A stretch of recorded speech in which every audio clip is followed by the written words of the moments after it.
এক ঐতিহাসিক সংস্কারের পথে হাঁটল সৌদি আরব। আনুষ্ঠানিকভাবে 50 বছরের পুরনো কাফালা ব্যবস্থা বাতিল করল দেশটির সরকার।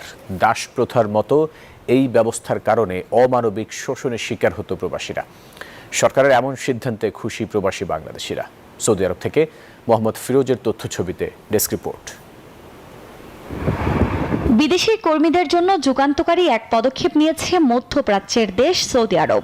আনুষ্ঠানিকভাবে নিজেদের 50 বছরের পুরনো কাফালা ব্যবস্থা বাতিল করেছে দেশটির সরকার। বহুদিন ধরেই এই প্রথার কারণে বিদেশি কর্মীদের ভাগ্য নির্ভর করত নির্দিষ্ট নিয়োগকর্তার উপর। দাস প্রথার মতো এ ব্যবস্থার কারণে জীবিকার তাগিদে সৌদি আরবে গিয়ে অমানবিক শোষণের শিকার হতে হয়েছে অগণিত শ্রমিককে।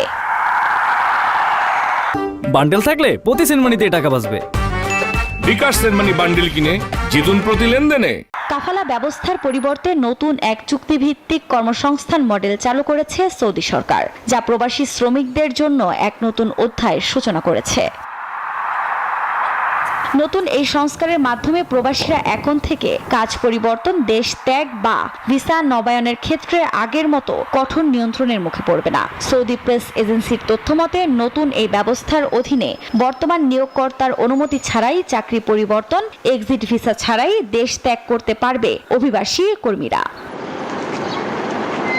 সরকারের এমন সিদ্ধান্তে খুশি প্রবাসী বাংলাদেশিরা। তথ্য বলছে এই সংস্কার মূলত সৌদি আরবের ভিশন 2030 উদ্যোগের অংশ, যার লক্ষ্য দেশের অর্থনীতিকে আধুনিক করা এবং বিদেশি শ্রমিকদের অধিকার ও কল্যাণ নিশ্চিত করা। Desk report, news 24।